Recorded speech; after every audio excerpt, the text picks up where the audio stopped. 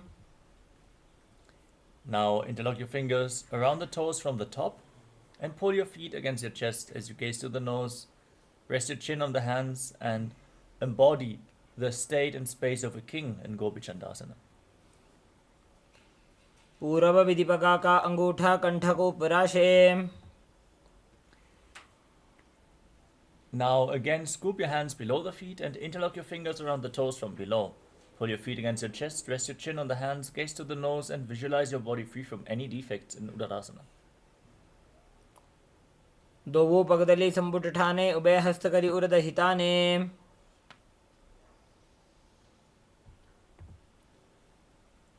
दोवो पगदली संपुट ठाने उभय हस्त करी उरद हिताने. Now raise your feet even higher in front of your face with the fingers interlocked in front of your face. Visualize yourself excelling in everything in Vishishtasana.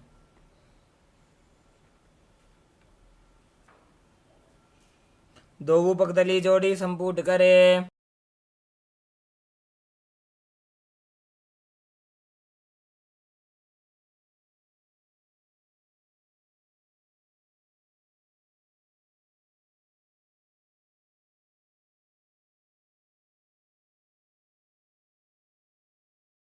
Now lift your legs over top of your shoulders and bend your elbows up. Hold onto your neck with your hands as you visualize yourself as a cobra in Bhujasana. शिरासनं तु विज्ञेयं कक्षासनमतः परम्. Next up is Kalyanasana. Bend your elbows down, bring your hands behind your back and interlock your fingers if you can as you gaze to the tip of the nose and visualize yourself as a beautiful, auspicious goddess in Kalyanasana. दो हाथ पगमीच आने तिनको गोड़ा नीचे ठाने. Now place the top of the left foot flat on the mat and sit on the left heel. Stack the right knee over top with the heel outside the hip. Place your hands on opposite knees. Gaze forward in Vaishnavi Mudra without focusing on any external object. Don't get distracted by anything happening outside, just focus on the object within. As you visualize yourself as an elegant swan and perform Ujjayi Pranayama, make an ocean-like sound with your mouth on the in and exhalation, Sankatasana. वामपादं चितेर्मूलं सन्यस्य धरणीतले. Next up is Dhenukasana. Now slide the left foot outside the hip, sit in between the heels. Place your hands interlocked on the top knee as you perform Uddiyana Bandha. Pull your stomach in and up and visualize a cow in Dhenukasana. अनुषागी Nagar पंचडं वृषीलिन्दगल्यम्नि. Next up is Machandrasana. Now place the right foot onto the left thigh and the left foot onto the right knee. Bring the left hand behind your back, twist your spine to hold onto opposite thighs. Gaze up and visualize Swamiji in Machandrasana. वामजंग प्रदक्षिण ठाने वामहस्त पिष्टि दिशा आने. Untwist your spine, catch a hold of your big toes and lean forward and down, placing your forehead on the ground. Visualize Swamiji in Machandrasana too. प्रथम जी मनो चरण जोजी वामजंग परि राखे sooji. Rise up, interlock your fingers and place them on the top knee. As you engage all the bandhas, visualize Swamiji, your Guru, in Guru Asana. ऊर्मूले इतरपादस्य कनिष्ठिका प्रदेशगुल्फं संस्थाप्य. Now place the top of the right foot flat on the mat and sit on the right heel. Stack the left knee over the right. Keep the heel outside the hip. As you keep your hands on opposite knees, gaze forward and visualize yourself as an elegant swan in Sankatasana. वामपादं चितेर्मूलं सन्यस्य धरणीतले. Now slide the right foot outside the hip, sit in between the heels, keep your hands on the knee. Visualize a cow in your inner space as you pull your stomach in and up in Dhenukasana. अनुषागी Nagar पंचडं वृषीलिन्दगल्यम्नि. Now place the left foot onto the right thigh and the right foot onto the left knee with the right hand behind your back. Twisting your spine, holding onto opposite thighs, gaze to your third eye and visualize Swamiji in Machandrasana. वामजंग प्रदक्षिण ठाने वामहस्त पिष्टि दिशा आने. Untwist your spine, hold onto the big toes as you lean forward and down in Machandrasana too.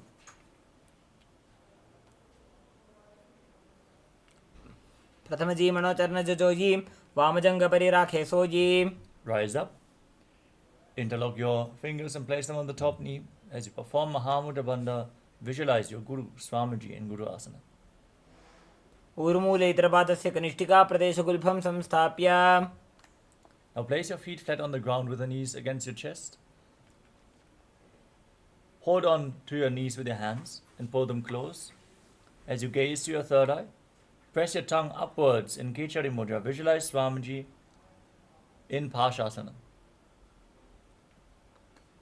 पादतले भूमो निधाय जानुनि उरसि निधाय विपरीतहस्ताभ्याम् ऊरुसहितचङ्गे निबध्य. Now hold on to opposite wrists with your hands. Rest your chin on the knees and press your tongue up as you gaze to your nose. Visualize yourself residing in an abode of bliss in Bodha Shokasana. दोवोपगतली भूपरिधरे कोरमाहिली ऐसे करे. Now bring your hands below the legs and interlock. Hold on to opposite elbows. Gaze to the tip of the nose and visualize Swamiji in Kudakatasana. दो हाथ पग बाहर लियावे गोड़ा नीचे ले ठहरावे. Now cross the right ankle over the left with the toes pointing up. Keep holding on to the opposite elbows as you gaze to your nose and visualize the great sage Maharishi Sumati in Sumati Asana. मूलद्वारी धरती परिठाने डाबा पग परिदशपद आने. Now extend your legs forward. Interlock your fingers and raise your arms up with the wrists pointing outwards. Perform Mahamudra Bandha. Press your tongue upwards in Kechari Mudra. Gaze to the nose and visualize Swamiji in Dandasana. इदानीं गर्भिणीनां योगाभ्यासो यथा लघु सुखप्रसवलाभाय प्रोच्यते प्राक्तने पथि. Now lean forward and down. Hold on to the big toes in Prana Mudra as you bring your head down towards the knees. Inhale through one nostril and exhale through the other alternatingly. Perform Nadi Shodhana without the support of your hands as you visualize Swamiji in Arambhasana. दोवो पग मिलिवा पसारी पगा का अंगूठा पकड़ी लीला टकोड़ा लगावे.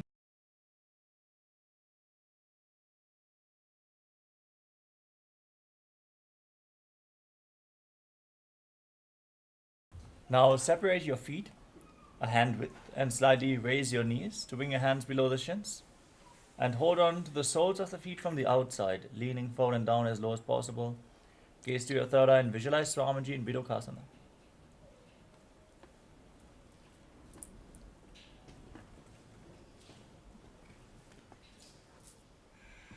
प्रथम बैसी दो पाव पसारी कछको उर्द को कोरडो डारे. The next asana is Jalandhari Pavasana. Join the tips of the toes and bring your hands below the shins with the palms facing up as you rest your face on top of your heels. Gaze to the tip of the nose and visualize Swamiji in Jalandhari Pavasana.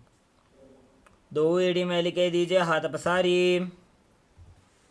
Rise up and lift one leg behind your neck as you lean forward and down, holding onto the front foot with both hands. If you can't bring the leg behind your neck, you can pull it towards your chest, bring it over your shoulder, just cross it over the opposite leg and perform the Pratyahara Pranayama. Focus on the prana flowing upward within your system through 9 points as revealed by Mahadeva, which are the soles of the feet, the regenerative organs, the navel, the heart, the throat, the uvula, the center of the eyebrows, the top of your forehead, and the Brahmarandha, the crown of your head. Visualize the prana flowing up as you hold the visualization of Swamiji in your inner space in Urdhva Paschimottanasana. पश्चिमतानवत् स्थितिं कृत्वा एकं पादं ग्रीवायां धृत्वा तिष्ठेत्.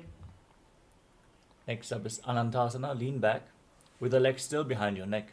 Hold onto the foot with the opposite hand as you gaze to your nose and visualize you are infinite, endless, eternal, Ananta in Anantasana. उत्तानशयिनी एकैकं पायी गिरिवायां विन्यस्य.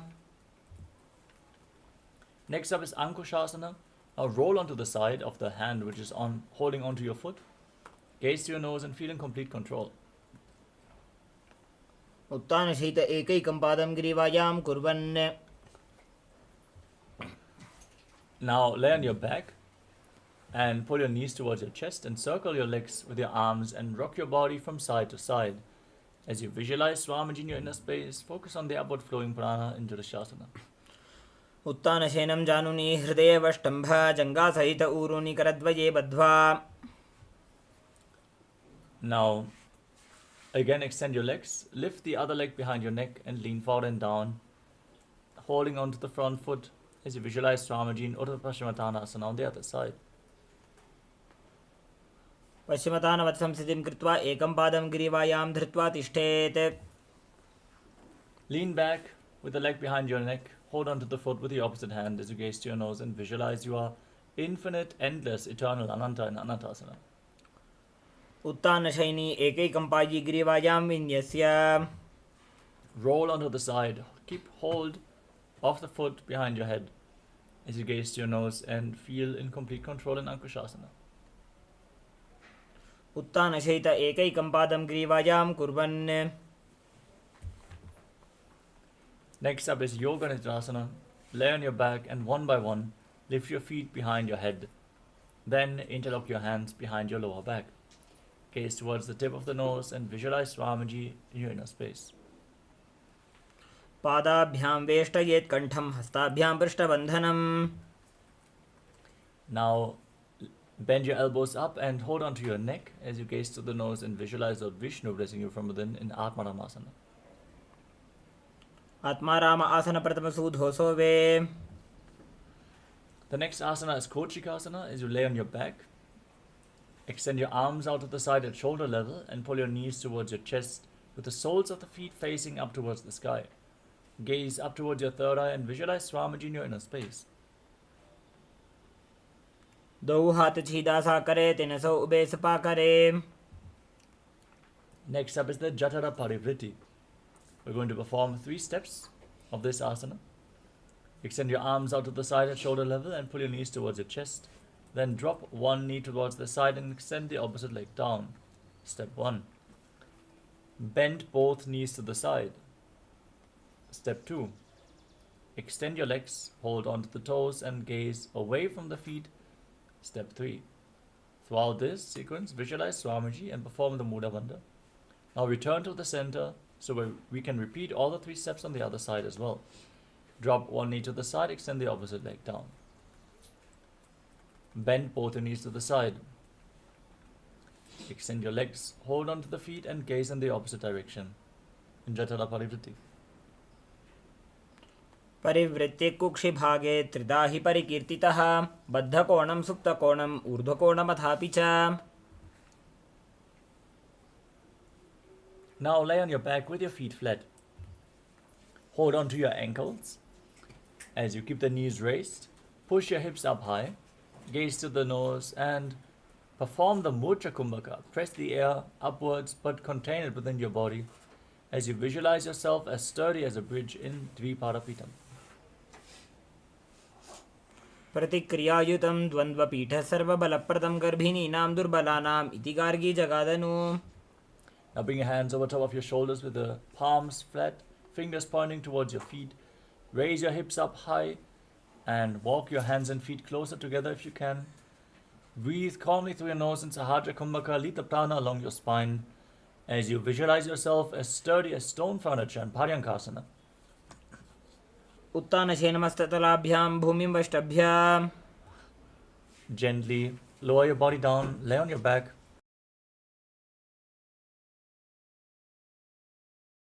Now pull your knees in towards your chest and place your hands on the respective shoulders.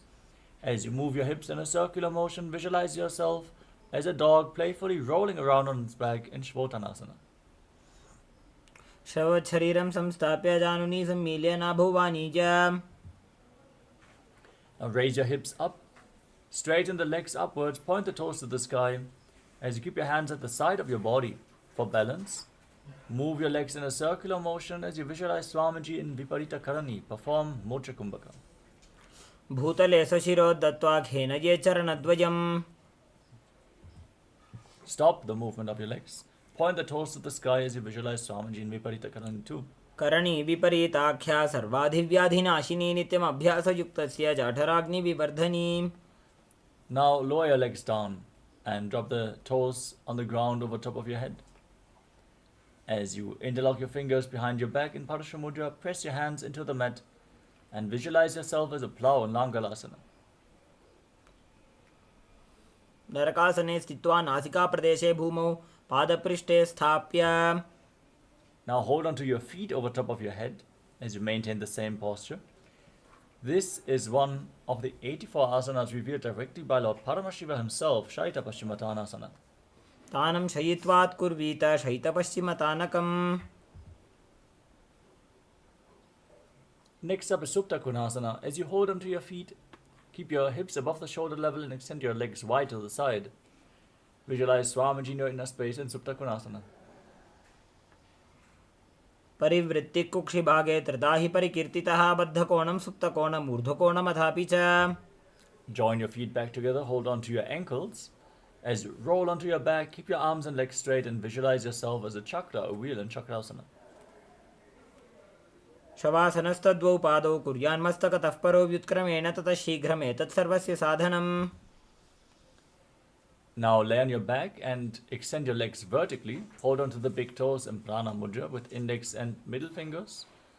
And then open your legs wide to the side as you visualize Swamiji in your inner space and breathe in Ujjayi Pranayama. Make an ocean-like sound with your mouth. उत्तानपादं क्रौञ्चं च मरीचिं वीरभद्रकं नटराजं त्रिकोणं च सुप्ताङ्गुष्ठप्रसारणे. Join your feet back together. Keep your legs extended straight. Hold on to the big toes and visualize Swamiji in Supta Parangushtasana. उत्तानपादं क्रौञ्चं च मरीचिं वीरभद्रकं नटराजं त्रिकोणं च सुप्ताङ्गुष्ठप्रसारणे. From Supta Parangushtasana, cross your legs into Padmasana. And bring your knees down to the mat, lay on your back, and hold on to opposite elbows over top of your head. Gaze at the tip of the nose and visualize Matsya, the fish avatar of Lord Vishnu in Matsyasana. मुक्तपद्मासनं कृत्वा उत्तानशयनं चरेत् कूर्पराभ्यां शिरो वेष्ट्या मत्स्यासनं तु रोगः. Now place the backside of the right hand on top of the left palm over top of your head, with the palms facing up. Gaze to the tip of the nose and visualize Lord Rama in your inner space in Parasharamasana. प्रथमकरे पद्मासन आछे सूधो सोवे भूपरि पाछे. With your legs in Padmasana, raise your knees and your hips off the ground, supporting your lower back with your hands. Rest your elbows on the ground and push the knees high as you gaze to the tip of the nose and visualize Swamiji in Sarvangasana. अथवा क्षेत्र संक्षेपात् सर्वांगासनमुत्तमम्. Lower your body down, free your legs from Padmasana, place one foot on top of the opposite thigh.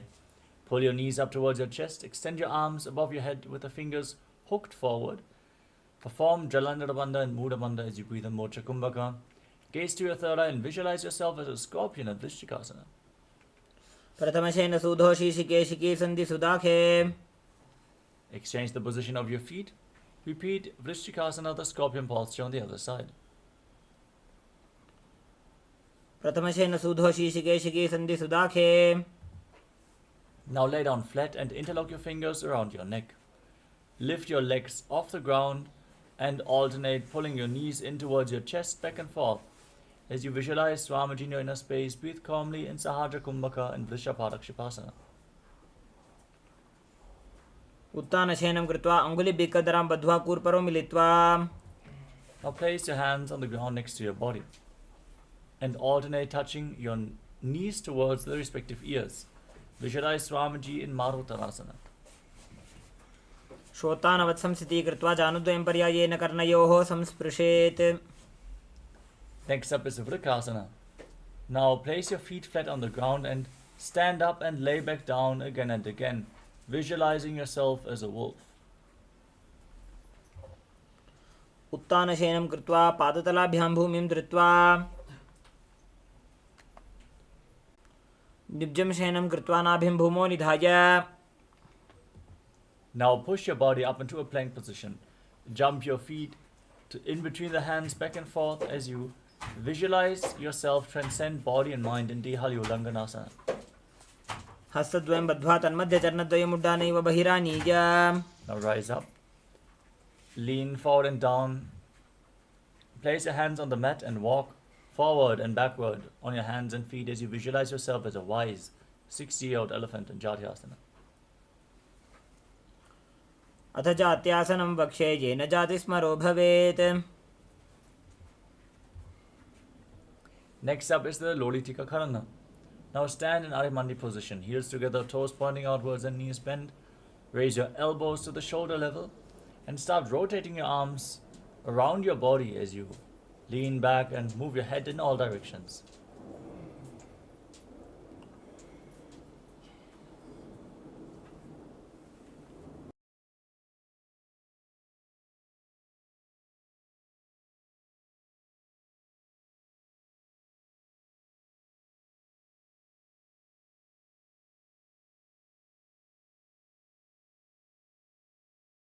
Next up is Sarapasana. If you have a rope available, tie your feet with a rope and then stand erect on the mat like a rod. Keep your arms flat on your thighs, your elbows close to your waist, and visualize your Kundalini Devi is rising and curling upwards around your body in Sarapasana. अथ सर्पासनं वक्ष्ये वायुपाणाय केवलं शरीरं दण्डवत् तिष्ठेत् रज्जुबन्धस्तु पादयोः. Now lean forward and down. Hold on to the toes as you keep your hands and fists. Walk around on the mat, visualizing yourself as a camel in Ushtrasadhanasana. मुष्टिकनिष्ठिका प्रदेशेन भूमौ निधाय उपरि पादतले संस्थाप्य.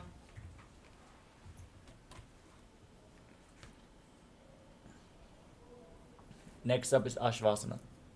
From the same position, hold onto the toes from the side. Keep your hands and fists and walk around on the mat like a horse, visualizing yourself as a horse in Ashvasana.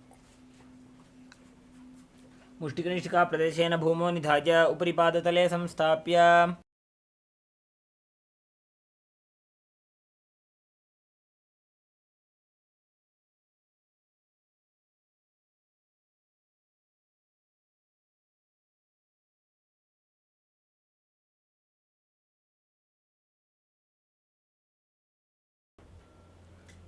The next asana is Kapota Nitakasana. Stand with your heels together and your toes separate. Interlock your fingers behind your back in Parusha Mudra. As you lean back all the way, tilt your head back, bring your hands down towards your calves. On every exhalation through your nose, sink down a little bit deeper. Relax into this posture as you visualize yourself as a soaring bird diving at rapid speed in Kapota Nitakasana. पादतले भूमौ निधाय पृष्ठभागेन हस्तौ जङ्घापर्यन्तं नीत्वा कपोतनिटकं भवति.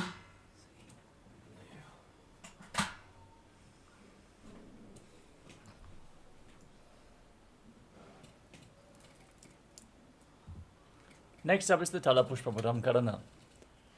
Now stand in Arimani posture with your hands joined together in front of your chest in Namaskara Mudra.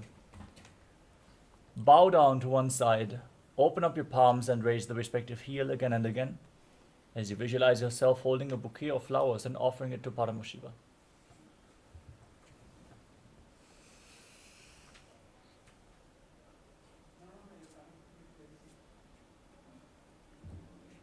Next up is Khadgasana. As you stand on the mat, gaze to your nose and visualize yourself as a rhinoceros. Then lay down on your stomach. Keep your hands, jump your feet to your hands and stand with your hands in Namaskara Mudra extended away from the body, resembling the horn of the rhinoceros in Khadgasana. आसनं कृत्वा पादतलाभ्यां भूमिं धृत्वा. Next up is the Uttanottanam. Now, hold on to weights and sit down on the ground or as low as you can towards the mat and raise back up again and again. Gaze to your nose and visualize Swamiji in your inner space. पुनः पुनः उत्थातव्यम् अस्थितव्यमिति उत्थानोत्थानं भवति. Next up is Musalasana. As you stand on the mat, raise your arms up and jump repeatedly, visualizing yourself as a maze. सरलं स्थित्वा ऊर्ध्वं बाहु नजेत्.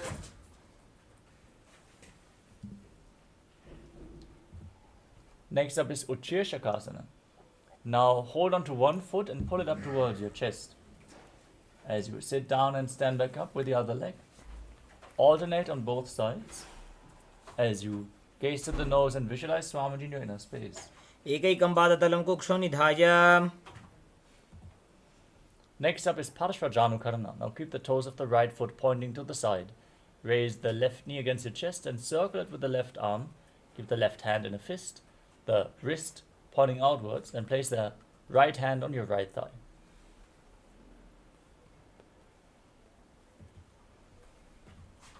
Next up is Tandavasana. Hold on to weights, extend your arms and the left leg forward. Visualize yourself fiercely dancing as Lord Shiva as you sit down and stand back up in Tandavasana. एकेन पादेन स्थातव्यं ताण्डवासनं भवति. In Brahmanasana, raise the left foot against the opposite thigh with the heel against the perineum. Keep your hands relaxed by the knees as you visualize Lord Brahma blessing you from within in Brahmanasana. ब्राह्मणासनमावक्ष्ये यत्कृत्वा ब्राह्मणो भवेत्. Now bring the left foot over and around the right knee. उत्तानकूर्मपीठं च सिंहस्गारुडमेव च. Now bring the left foot onto the right thigh. Keep your hands relaxed by the side as you visualize Swamiji in a space in Ekapadasana. दक्षाङ्घ्रिं वामपादस्य जङ्घोपरि निधाय च. Now hold on to the left big toe in Prana Mudra as you extend the leg out to the side. Rotate quickly on the standing leg, visualizing yourself as the North Pole Star in Dhruvasana. एकेन हस्तेन दण्डरूपस्य एकस्य पादस्य अग्रं धृत्वा.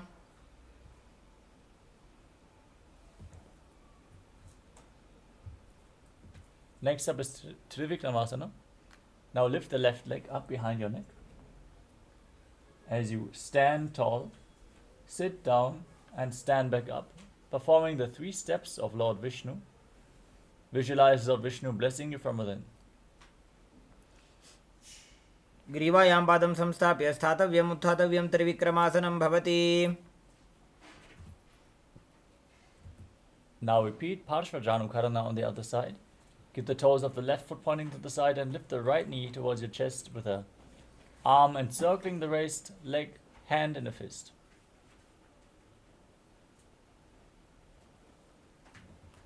Now extend your right leg and your arms forward, sit down and stand back up, visualizing yourself fiercely dancing as Lord Shiva in Tandavasana. एकेन पादेन स्थातव्यं ताण्डवासनं भवति. Now bring the right foot against the left thigh with the heel against the perineum, hands by the knees, and visualize Lord Brahma blessing you from within in Brahmanasana. ब्राह्मणासनमावक्ष्ये यत्कृत्वा ब्राह्मणो भवेत्. Now bring the right knee over and around the left with the toe stuck behind the left calf. Bring the right arm below the left and join your hands in Namaskara Mudra as you visualize yourself as Lord Garuda in Garudasana. उत्तानकूर्मपीठं च सिंहस्गारुडमेव च. Next up is Ekapadasana. Now place the right foot onto the left thigh and keep your hands relaxed by the side as you visualize Swamiji stand on one leg in Ekapadasana. दक्षाङ्घ्रिं वामपादस्य जङ्घोपरि निधाय च. Next up is Dhuruvasana. The pulsar posture on the other side. Hold onto the right big toe as you extend the leg out to the side. Visualize yourself as the North Pole Star and rotate quickly on the left leg. एकेन हस्तेन दण्डरूपस्य एकस्य पादस्य अग्रं धृत्वा. Now lift the right foot behind your neck and stand tall on the mat. You can hold on to a solid object for support to sit down and stand back up with the leg behind the neck, visualizing Lord Vishnu blessing you into the Vikramasana. ग्रीवायां पादं संस्थाप्य स्थातव्यम् उत्थातव्यं त्रिविक्रमासनं भवति. Next up is Samanaka Karana. As you stand with the heels touching, toes pointing outwards, and your hands slightly extended away from the hips with the fingers pointing one by one. Breathe deeply and relax from this intense sequence of asanas as we get ready for the final 100 asanas of this sequence, starting off with Gorak Anjali Asana. Now squat down and bring your arms from the outside in between the legs. Interlock your fingers in front of your navel as you visualize the great sage Goraknatha perform Jivachala Kumbhaka Inhale deeply, hold your breath, and by the force of your will, freely move the prana upwards, downwards, and through your limbs by the force of your will alone in Gorak Anjali Asana. प्रथम हि उभो होजे बाहुरी नीचो पुनिहोवे. From a squatting position, interlock your fingers around your lower back. As you visualize Swamiji, keep freely moving the prana within your body in Jivachala Kumbhaka and Kanchasana. ऊरुमध्यात् हस्तो निवेश्य नितम्बं धृत्वा. Next up is Baidu Asana. Now keep the heels together, close towards your perineum, and interlock your fingers around your lower back.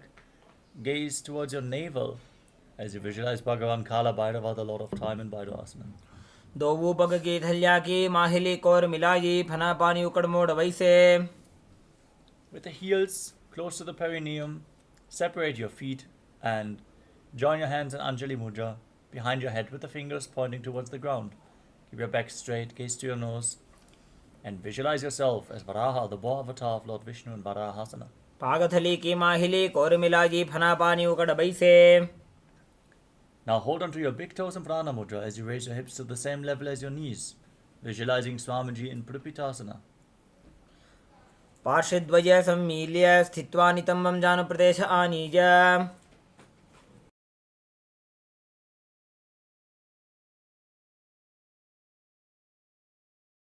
Now place your hands flat on the ground and bring your knees onto your arms towards your armpits. Raise your hips and lean forward, lifting your feet off the mat as you visualize yourself as a crow in Bakasana. हस्ताभ्यामवनिमवष्टभ्य. Now place your head on the ground, form a triangle between your head and your hands. Bring your knees onto your arms and raise your hips above the shoulder level as you extend your legs up, and then cross them into Padmasana. Gaze towards the tip of the nose and visualize Swamiji in Sushtanga Kapali Asana. आसन को गुण कपाल आछो होयी. Next up is Guptasana. Come to a kneeling posture and keep your heels outside the hips. Sit in between the heels with the toes touching behind your back. Place your hands on the respective knees. Gaze to your nose and visualize that you are sitting in the secret seat with Paramashiva and Guru in Guptasana. जानूर्भोरन्तरे पादौ कृत्वा पादौ च गोपयेत्. पादोपरि च संस्थाप्य गुदं गुप्तासनं विदुः. The next asana is Vrikshasana 2.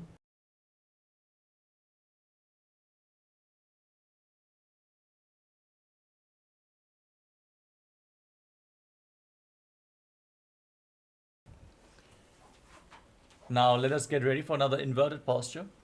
Place your hands on the ground. You can lean against the wall for support if needed. As you raise your legs up into a handstand, everyone should perform this asana to purify all 7 chakras. Visualize yourself as a tree with deep roots growing into the ground in Vrikshasana 2. सप्तचक्रक्षालनाय वृक्षासनविशेषकान्. From the handstand position, gaze to your third eye and visualize tejas flowing towards your third eye, rejuvenating your body, bringing divine radiance to your being in Shiva Asana. दोबू पग जोड़ी माही गुल्भ मिलाए.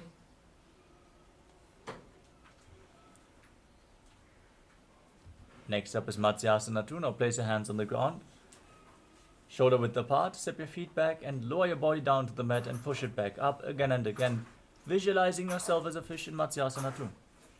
निब्जं शयनं कुरु परो पार्श्वभागायाम् ऊर्ध्वकृत्य. Lay on your stomach and place your hands on the hips. Raise your head and chest from left to right and visualize and move your body like a snake in Satapasana 2. निब्जं शयनं कृत्वा हस्तौ नितम्बं संस्थाप्य पादौ दीघीकृत्य. Next up is Niralambanasana. Raise your elbows on the ground in front of you and rest your chin on your hands with the hands in Padma Mudra, the Lotus Mudra. Feel self-supported and completely independent in this asana. कराभ्यां पङ्कजं कृत्वा तिष्ठेत् कुर्परया सुधीः. Next up is Chaturasana. Place your hands flat on the ground and bend your knees. Raise your feet up and straighten your arms to bring your upper back and feet close together. Visualize yourself as an umbrella protecting your guru from the sun rays.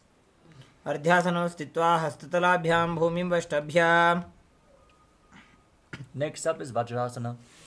Now sit on your heels in a kneeling posture with your feet flat. Now extend your arms out in front and bring your forehead and your hands on the mat. As you gaze to your nose, visualize yourself as Vajra, the weapon of Indra, symbolizing indestructibility in Vajrasana. इदानीं गर्भिणीनां योगाभ्यासो यथा लघु सुखप्रसवलाभाय प्रोच्यते प्राक्तने पथि. Next up is Meshasana.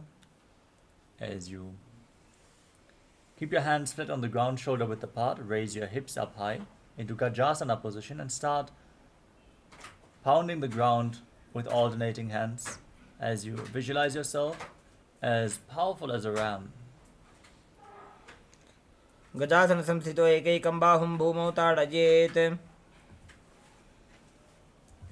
The next asana is Ajasana. With your hands on the ground, raise your legs up over top of your body and lower your face down towards the mat.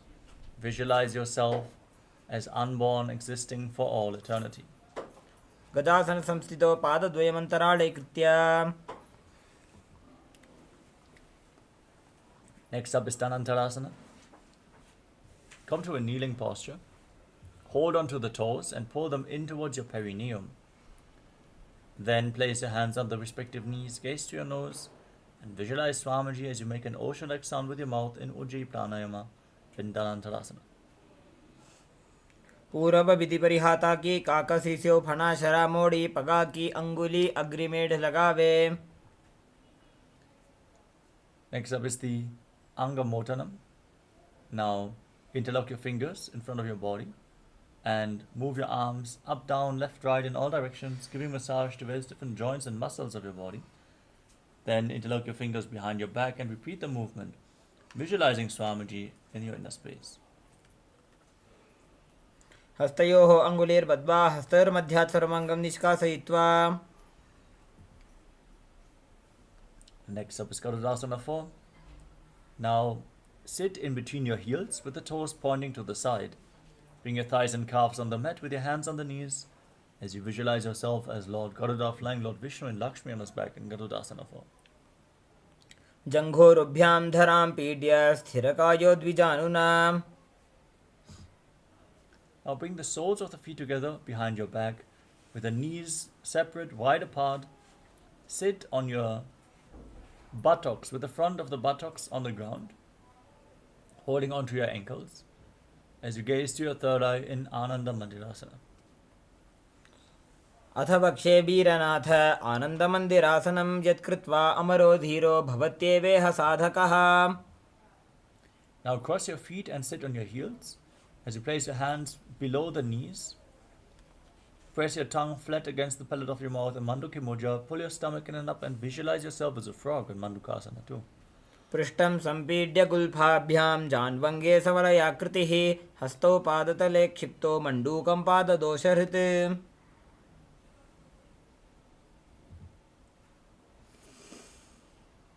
Now tuck your toes and sit on raised heels.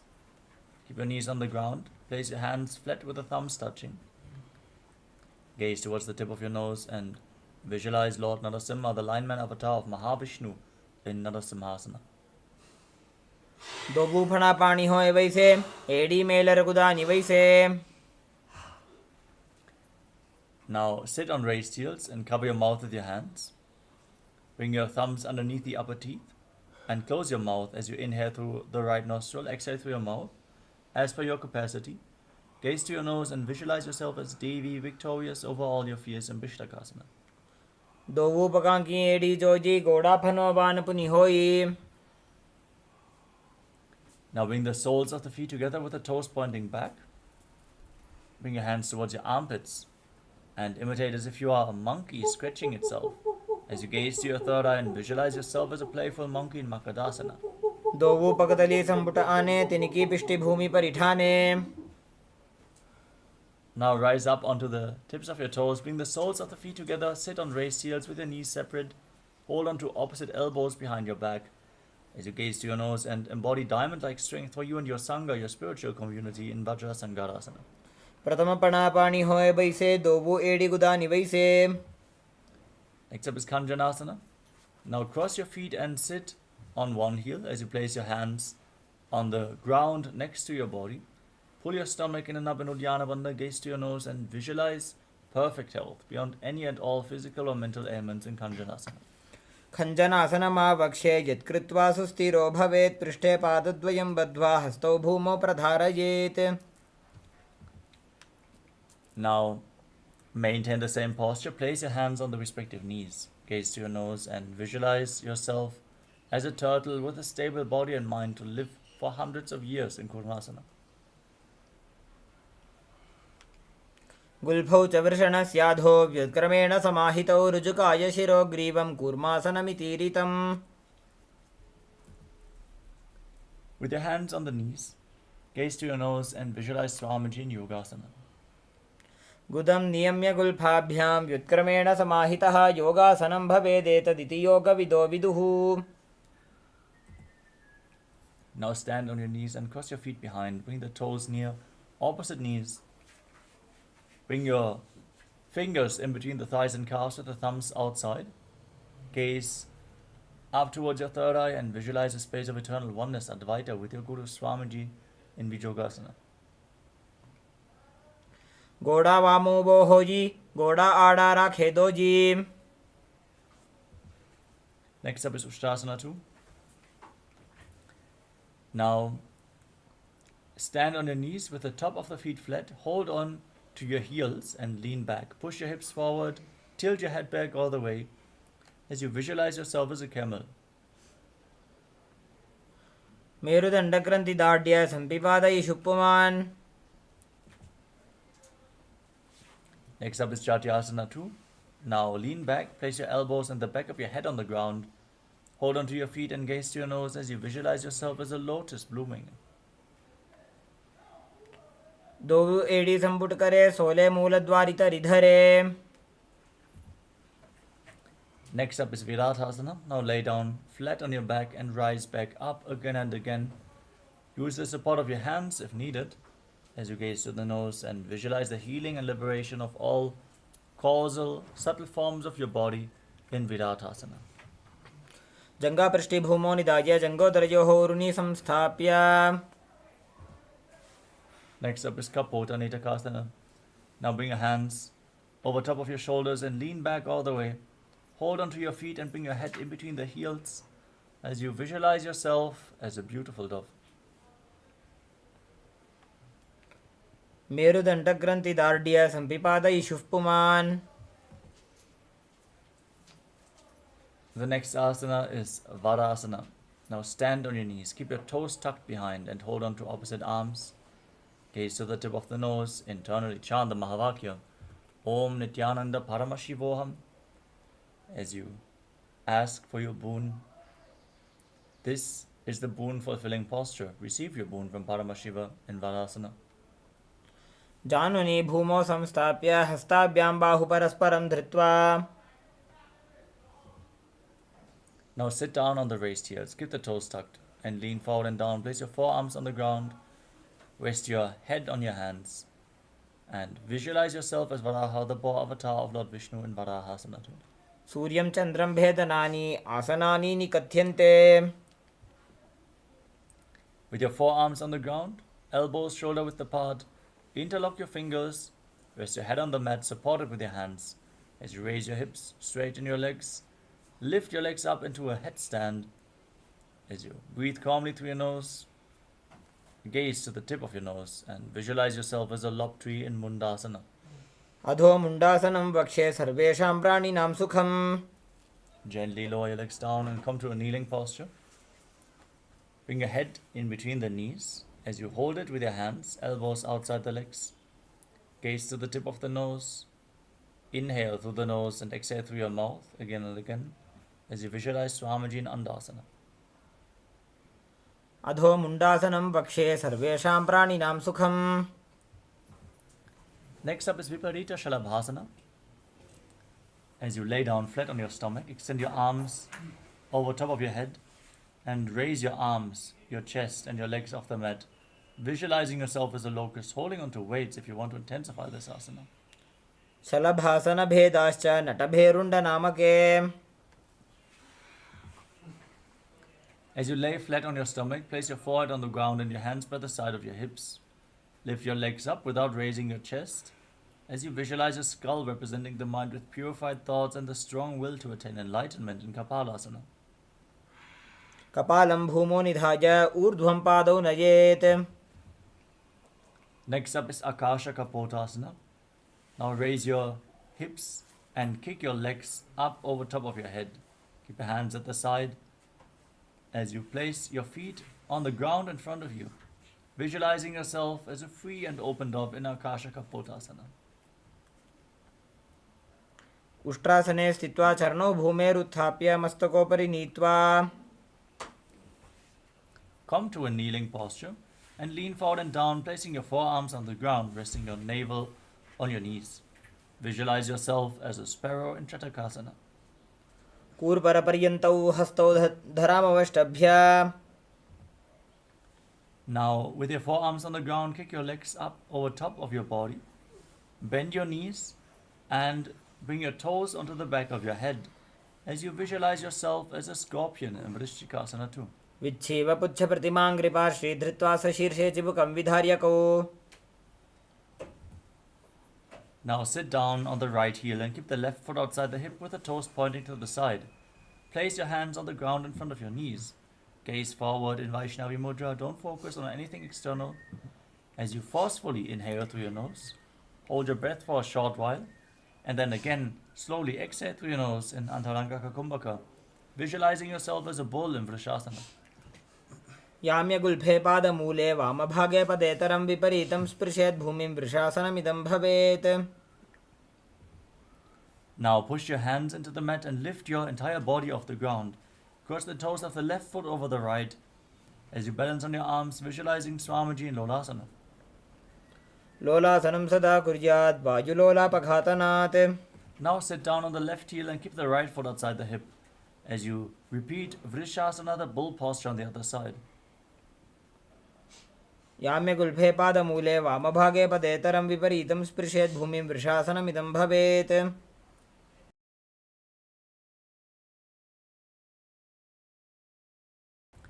Now place your right foot flat with the knee raised against your chest. Tuck the toes of the left foot and sit on the raised left heel. Keep your hands on the respective knees and visualize Balagunahai, one of the 84 siddhas in your inner space in Balagunasana. आसनको गुणजलविकारजायी. Now stand up and squat down. Bring your hands in between the legs and outside, holding onto your ankles as you visualize yourself as the entire planet in Grahasana. पादतले भूमौ संस्थाप्य जानुमध्ये कूर्परौ स्थाप्य. Now repeat Balagunasana.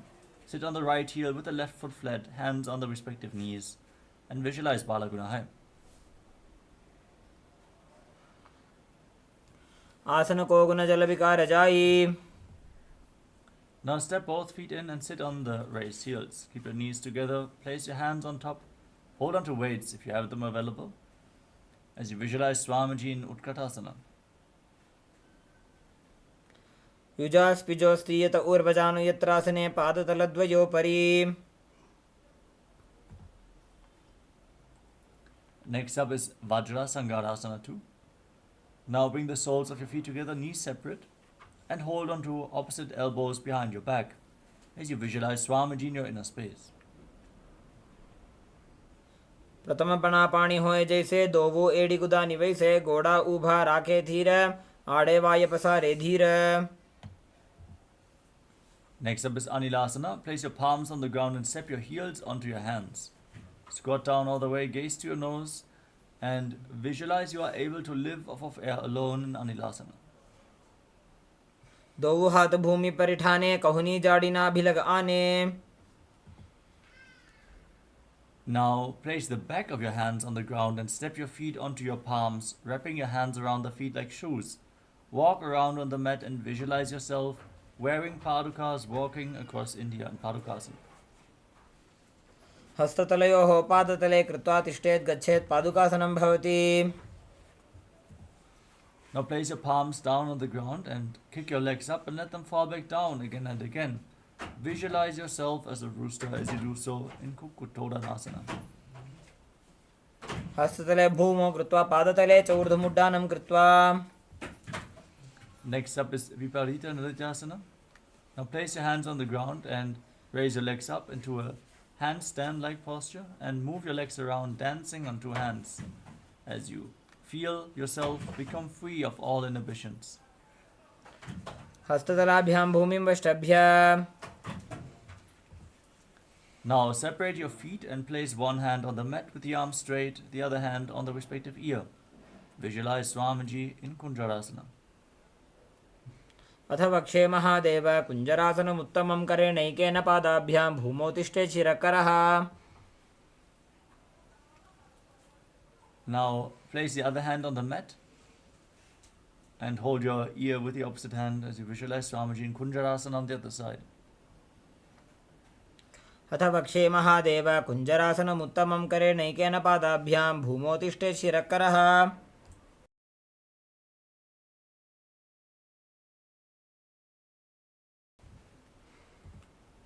Now squat down all the way. Keep your heels close to the perineum. As you hold onto your ankles, raise your feet off the ground and balance on your heels. As you visualize yourself as a Kadamba tree, a pious tree that promotes a long life, and Kadambasana. पार्श्वेभ्यां भूमिं वष्टभ्य हस्तद्वयेन गुल्फौ धृत्वा. Next up is Pavana Muktasana. With your feet flat, pull your knees against your chest and hold them with the hands. As you visualize any excess vata being released from or balanced within your system, breathe deeply through your nose and lead the prana along your spine, cutting the granthis in Pavana Muktasana. द्वयोस्तु पादयोः पाणिं लात्वा स्वस्वनितम्बके.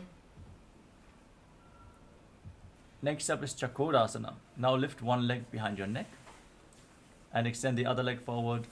Keep your hands at the side for balance. To lift your entire body off the ground, gaze up towards your third eye and visualize yourself as a powerful source of energy in Chakodasana. पूर्वतानं चतुष्पादपीठं वज्रासनं तथा. Now hold onto your big toes in Prana Mudra. Keep the left leg extended and pull the right foot towards your ear as if you're pulling a bowstring. Visualize your body like a bow in Dhanurasana 2. पादाङ्गुष्ठौ तु पाणिभ्यां गृहीत्वा श्रवणावधि धनुराकर्षकाकृष्टं धनुरासनमीरितम्. Now bring the right leg over your shoulder and hook the left foot on top of the right foot. Lean forward, find balance and extend your legs out to the side as you visualize yourself as a flying crane in Ashtavakrasana. वासिष्ठमथ कौण्डिन्यम् ऊर्ध्वकुक्कुटमेव च अष्टावक्रमथोत्तानं मयूरं सेतुबन्धनम्.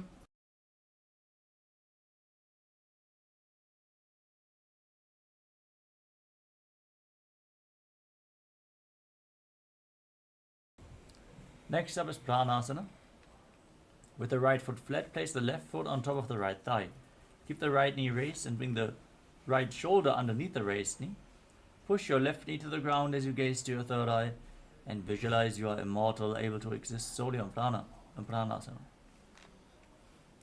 एतत् प्रभेदं वक्ष्यामि करोति यः स चामरः.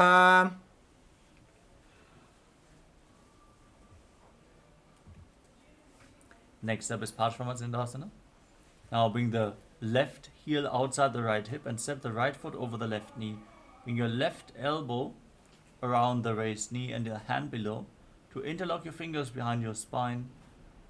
Twist your body, gaze up and visualize Sage Matsyendranath and Parshvamatsindasana.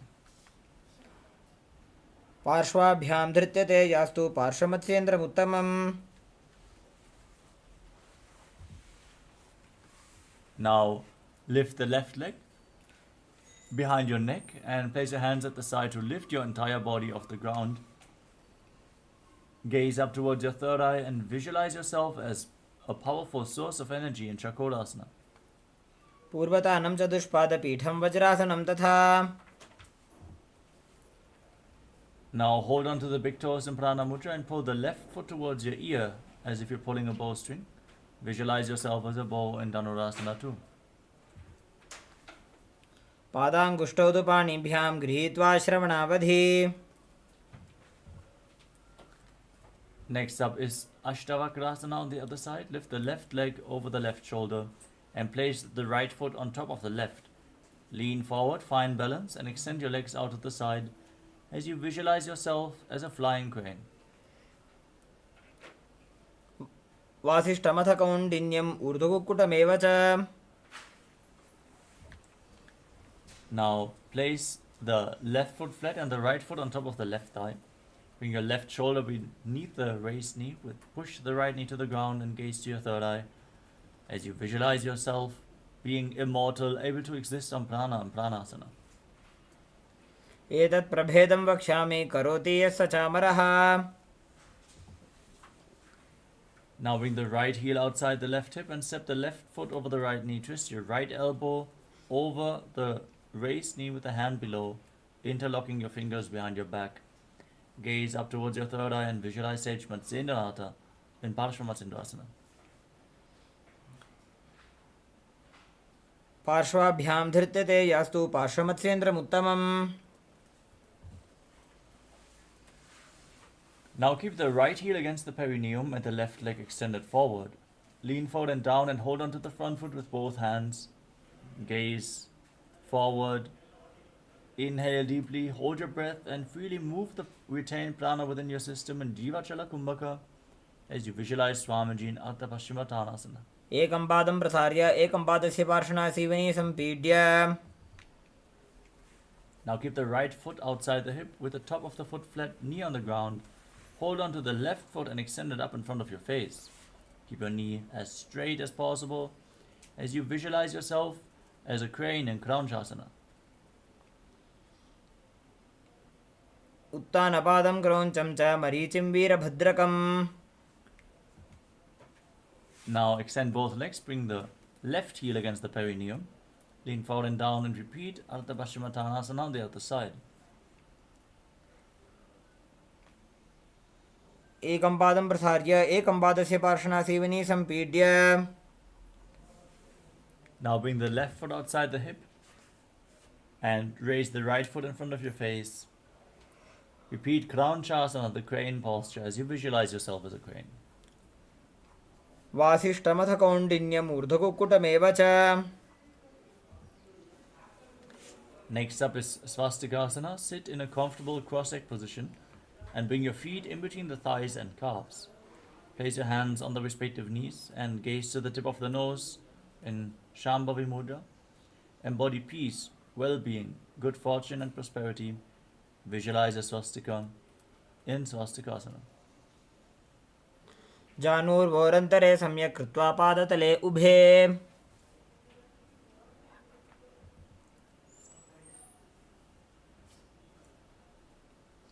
Now cover your heels with your hands. Maintain the posture, tuck your chin to the chest. In Jalandhara Bandha, as you gaze to the tip of the nose, visualize the sage Goraknatha in Gorakshasana.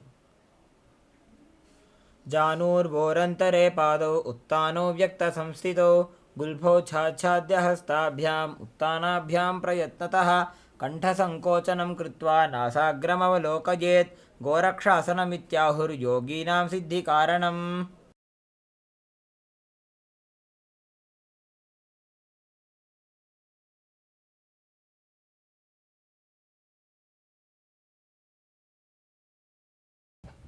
Next up is Bhagasana 2. Now maintain your legs as you keep the left heel against the perineum. Place the right foot on top of the left thigh. Gaze up towards your third eye and visualize Swamiji in your inner space. Meditate on Arihanta, the Lord, the Enlightened One. Meditate on the Avatar.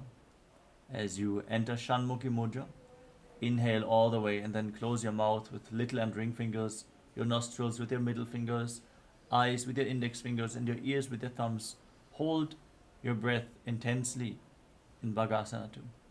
वामपार्श्वं गुदं संस्थाप्य दक्षाङ्घ्रिवामजगने मध्यमातर्जन्यङ्गुष्टैः नासादृष्टिश्रुतिक्रमैः छाद्यापेज्जिनं भ्रुभिर्मनोलात्वा स्थिरं मनः.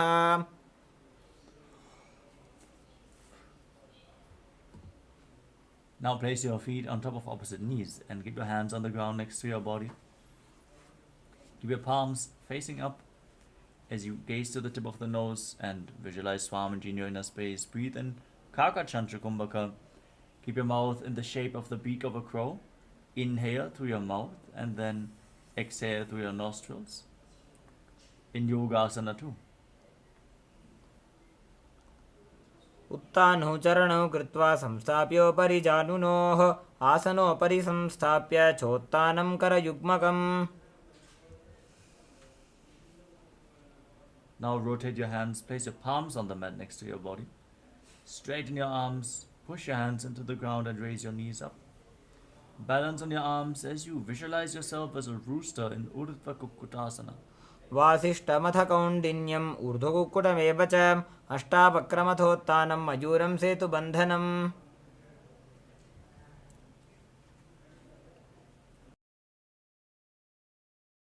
Next up is Siddha Haratali Asana. Bring your hands through the legs and place your palms down on the ground. Don't lift your body up, stay seated on the mat. As you gaze to your nose and visualize Swamiji in your inner space in Siddha Haratali Asana. प्रथम पद्मासन को करें हस्तु दो भूगोड़ा संधि धरें उभय हथेले भूधरी राखें पोछा गोड़ा संधि में दाखें. Next up is Hamsasana. Push your hands into the ground, straighten your arms and pull your knees towards your chest.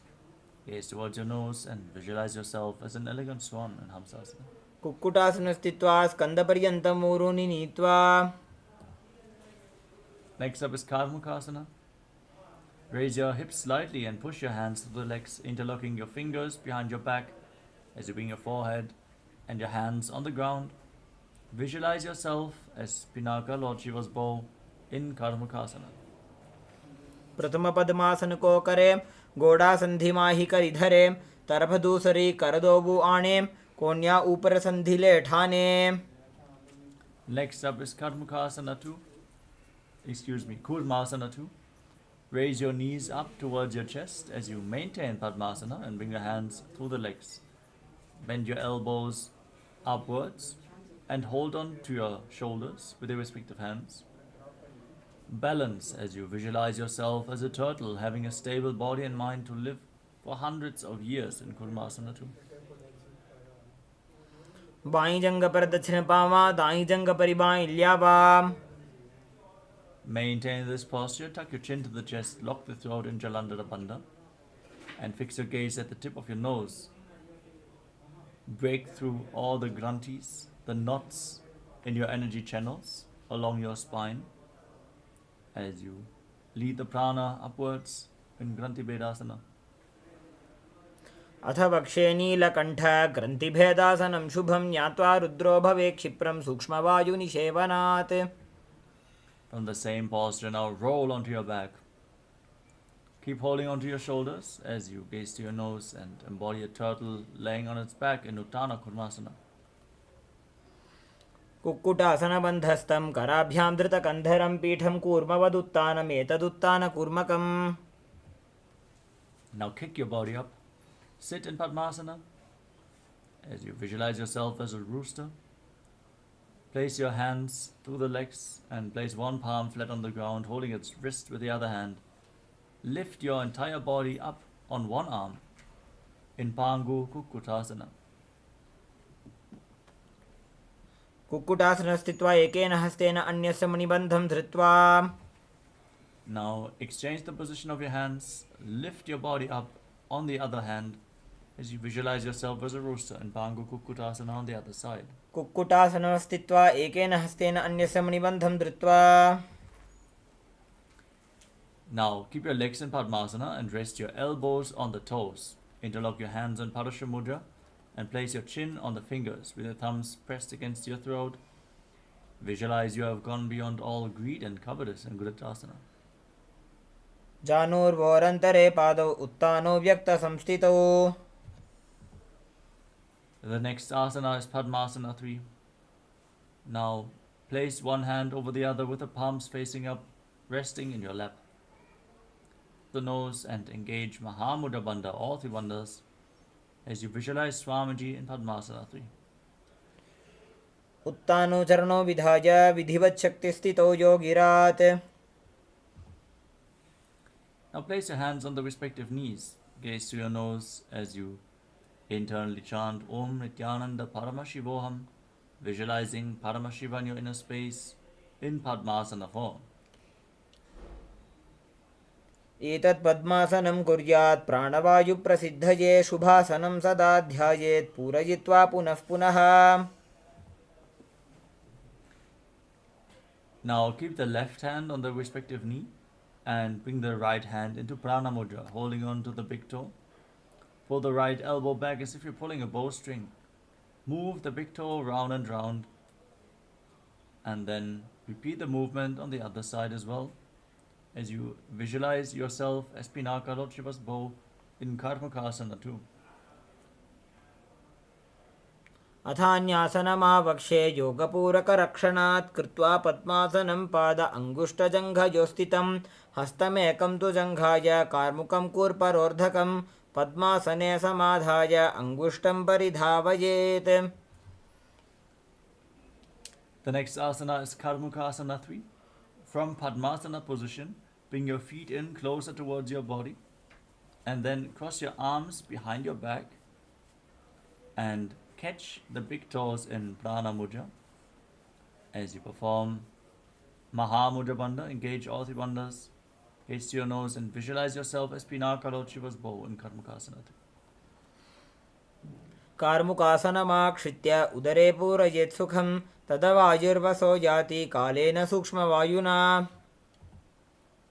From the same position, raise your head and chest, gaze upwards and visualize yourself as the action of Paramashiva's third eye, destroying anything you come across in Diridhasana.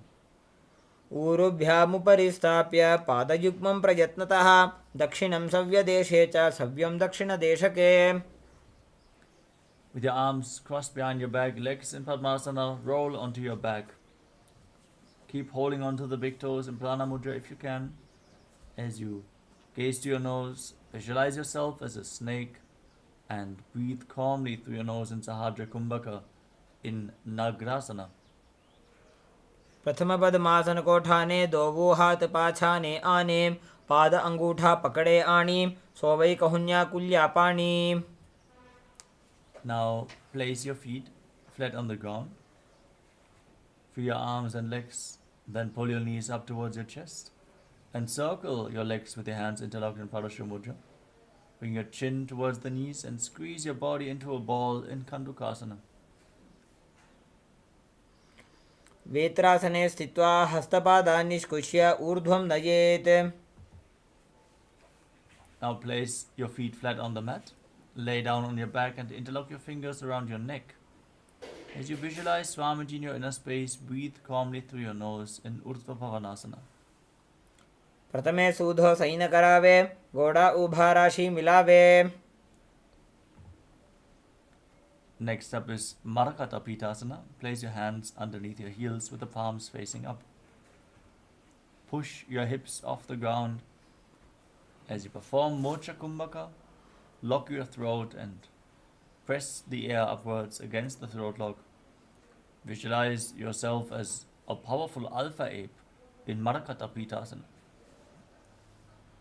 उत्तानशयनं पादतले उत्तानहस्तयोः स्थापयेत् पृष्ठभागमुत्रमजेत्. Now bring your hands to the lower back. Raise your hips up high and extend your legs straight.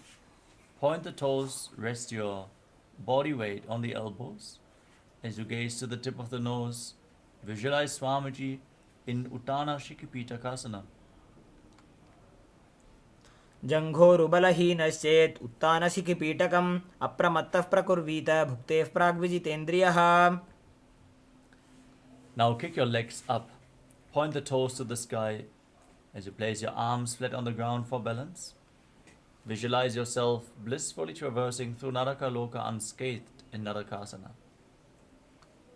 ग्रीवाकण्ठेन भूमिं विष्टम्भ पादाग्रद्वयमूर्धमुत्रजेत्. Now support your lower back with your hands, elbows resting on the ground. Straighten your entire body and lower your legs down. Anchor them to engage your core intensely. As you visualize yourself as a boat crossing the ocean of samsara in Tiryannaukasana. नौकावत् स्थित्वा ऊर्ध्वं पादाग्रद्वयं नयेत्. Now place your arms back down on the ground, straighten your legs, be straight and stable like a flagpole as you visualize yourself as the KAILASA flag, respected across all nations in Dvajasana.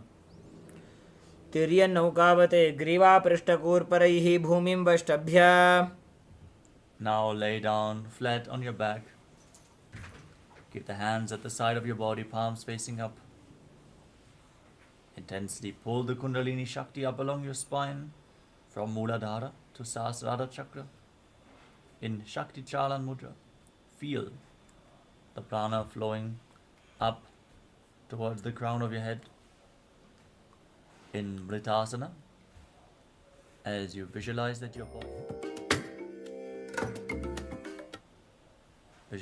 body is dead, and Swamiji, the Supreme Pontiff of Hinduism, is liberating you. Internally chant the Mahavakya, Om Nithyananda Paramashivoham.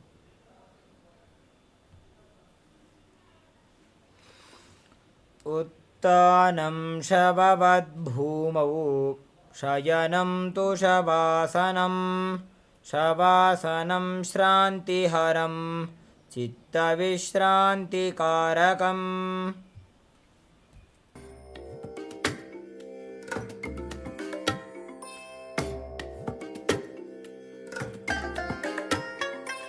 I bless you all. Let you all open all your three eyes and manifest the powers of Mahasudashiva. Om Nithyananda Paramashivoham.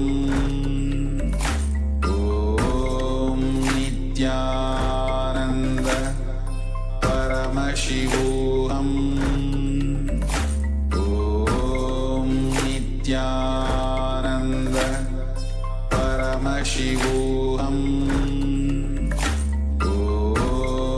Nithyananda Paramashivoham.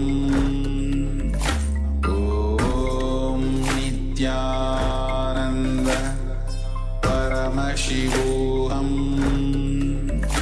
Om Nithyananda Paramashivoham. Om Nithyananda Paramashivoham. Om Nithyananda Paramashivoham. Om Nithyananda Paramashivoham. Om Nithyananda Paramashivoham. Om Nithyananda Paramashivoham. Om Nithyananda Paramashivoham. Om Nithyananda Paramashivoham. Om Nithyananda Paramashivoham. Om Nithyananda Paramashivoham. Om